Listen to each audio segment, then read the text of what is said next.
Passed included the Brown versus Board of Education, held in 1954, which deemed it unconstitutional to have segregated schools.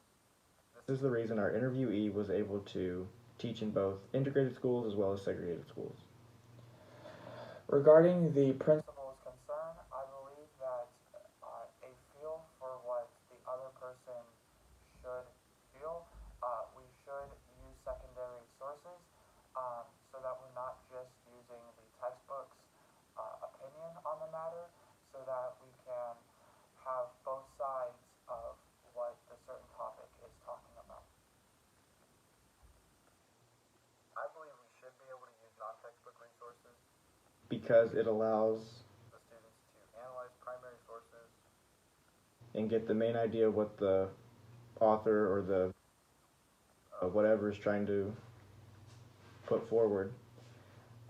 It also gives the students a first-hand account on segregation as well as integrated schools depending on what they went to. How long were you a teacher? 33 years. Do you believe that schools have been focused more on politics rather than the education itself? Yes, somewhat. Can you elaborate a little bit? Well, I just think there are too many political things going on now that are influencing schools that they don't need to be influenced by. And I'm trying to think of a specific, but nothing is coming to mind.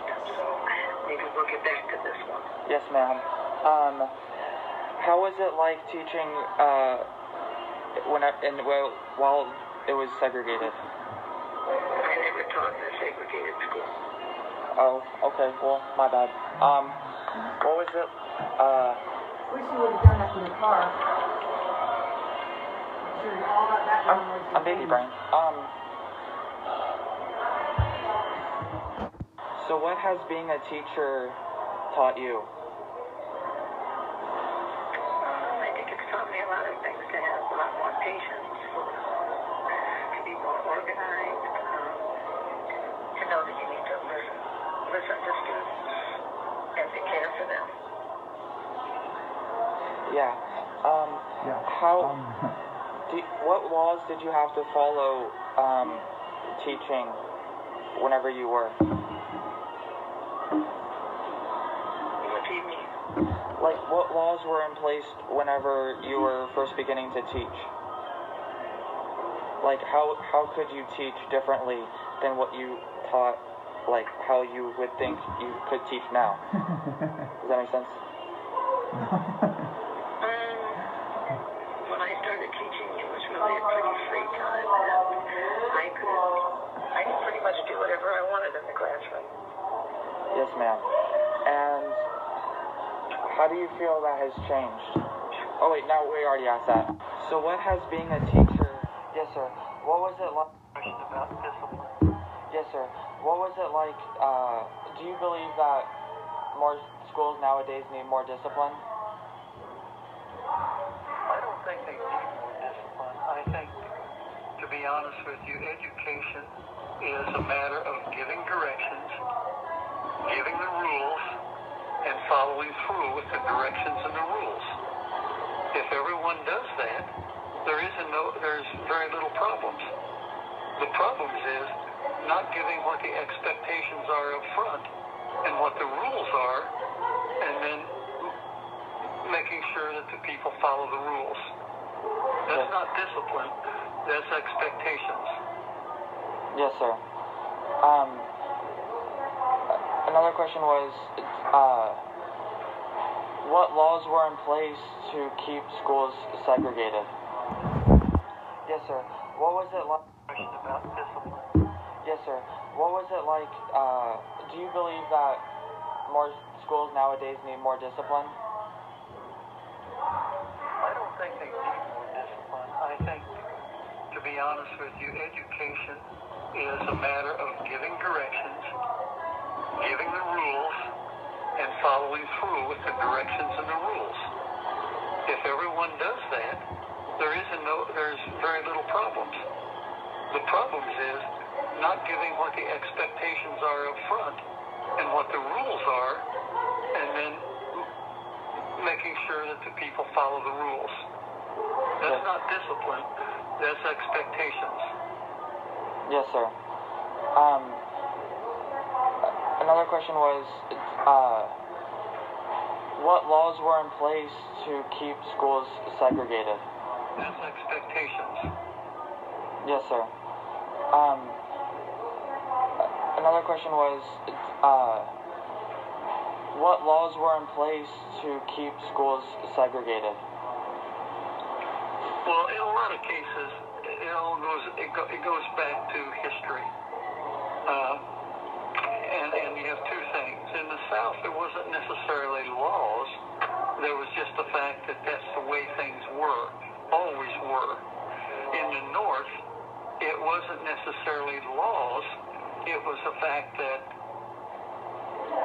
if I don't want my kids to live in an area and go to school with people that aren't like me, I move. And in large cities especially, you had all black schools, all white schools, and then a few schools that were integrated. But it didn't necessarily mean that there was a law saying that you had to do that. It was the fact that that's the way people lived in locations. For example, where I grew up, there were all black schools in Indianapolis, and all of the black schools were in areas where the population was basically black. And nobody expected to move into those areas that weren't black, and vice versa. The black people didn't move into all white areas. It was just the way it was. And I can't think of any law that existed other than the fact that people did what they wanted to do and lived where they wanted to live. Yes, sir. And in the South, for example, where I lived, in the South there were black people and white people who lived within 100 yards of each other, but they both went to different schools because that's the way the history has been. In 1954, there was the U.S. I don't remember, it was Brown versus Education, which changed all the rules, that all schools had to be integrated. But it took years for that to finally happen. Yes, sir. I was about to ask, what happened to change that, but you just answered that. Yeah. So, if you were a teacher and you were trying to teach something, and the parents and the principal were both not wanting you to teach it, how would you respond? Well, first off, in my area of teaching, I taught business, and there was no problem with that because the classes that I taught were cut and dry. You teach accounting, you teach keyboarding, you teach introduction to business, you teach things, and everything was cut and dry. There was no controversy in those areas. So in my area of teaching, I never had that kind of problem. Yes, sir. I think that's it.